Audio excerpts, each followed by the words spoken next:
Well, I grew up loving Agatha Christie's books, so that's where the roots of it are for me, and also loving the movies that were made from her books, like the original Death on the Nile and Evil Under the Sun.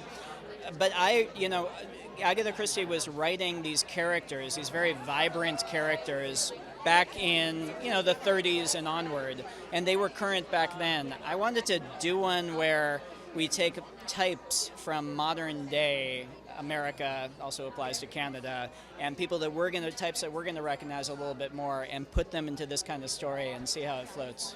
It was a really amazing environment. We were shooting in New England in this old house. And so everyone just hung out in between takes. Nobody went back to their trailers. Everyone went down in the rec room in the basement. So you go down and it's just like, all the biggest names in Hollywood sitting around a pool table trading stories about, coming up in the industry. It was just like so much fun. So this movie is about a very dysfunctional family.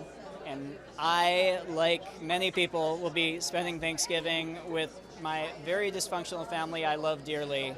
And I can't imagine a better thing that we would all want to go out to see than a much more dysfunctional family than us. And it's also just, like I said before, it's a fun movie, and that's the whole idea, is you can go out and have a good time with your family.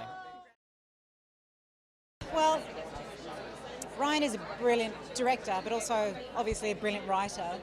And the first contact you have as an actor is the script, which was so surprising. Each character was so perfectly drawn, complete, whole. And I just found my character hilarious. They kind of all are. They're all in a state of desperation, clawing at holding on to something that's not really theirs.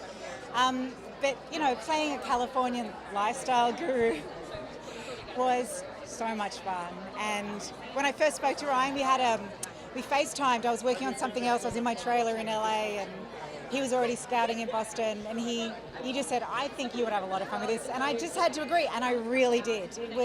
And he's also incredibly collaborative, and because we all hung out together, it felt very relaxed, and then I felt comfortable to improvise. So there was a lot of freedom in terms of just, it's a heated family situation, and there's a lot of arrows fired at each other, and that was fun to come up with that stuff. Well, I think, the person who day one made sure that we all stuck together was Jamie. And I don't think anybody's going to be surprised to discover that she became just the den mother and said, this isn't one of those movies where people go back to their trailers in between takes. No, we're hanging out and we're drinking coffee and we're eating snacks and we're going to have fun and we're going to make ourselves this dysfunctional family. And that was day one, and from there on out, it was that in conjunction with like everything else that Ryan's always done, which is sort of create this environment where you don't want to leave. You just want to be there all day long, hanging out, having fun. Well, one of the things that's great about TIFF is that it's the best of both worlds. It's this world-renowned film festival where every mover and shaker and person in my business is here ready to, make a deal and get excited. And it's also people from Toronto who were just the coolest, nicest people in the world who were, film lovers. And so I'm very excited to sort of share it with everybody. But I think it's a crowd pleaser. So I want to hear some laughter. I want to hear some reactions.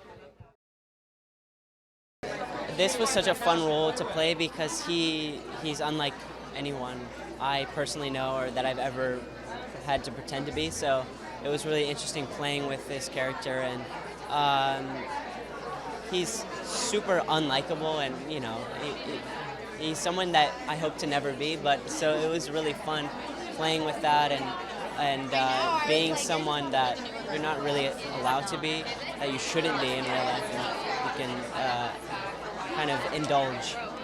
Yeah, it was an amazing experience, getting to know all these people and picking their brains about movies, and just we constantly were playing movie games and talking about film, and like Jamie and I bonded over The Godfather, and then just being able to watch them act, and it was such a great learning experience for me. You know what, to be honest, the freshness I think will be in the filmmaking. The script just felt fun, and I was honestly privileged to be asked to be a member of the tribe. I was thrilled to be able to go and make the movie, and the movie itself, it's all Ryan, and he's just a very talented visionary. Families are tricky, and I like being the favorite child. Let me just put it that way. The fun part about my character is that he's a kept man. I like that part, and he is part of this wildly dysfunctional family, and he carries his weight in the dysfunction, and it was a blast to play. It was just a blast. Well, he's taken the genre and contemporized it and made it so wildly entertaining and true to the genre. You're on the edge of your seat trying to figure it out, and in the meantime you get to laugh a lot. I'm really excited because they tell me that I get a couple of big laughs and it sets the tone for the film. Who knew? It was amazing. I mean, we got to shoot in this 400-year-old family home just out of Boston, and we would shoot scenes, and then we would go and hang out in the green room. And so we ended up spending a lot of time together over the course of 6 weeks. So gradually the dynamic between, it's always different because you're playing characters, but there was such a true dynamic and kind of rapport between all of us that when we got to do the ensemble pieces, they were so spicy and fueled just because we already had that banter and that rhythm.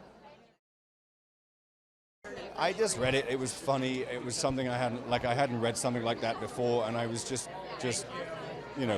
over the moon that he offered it to me.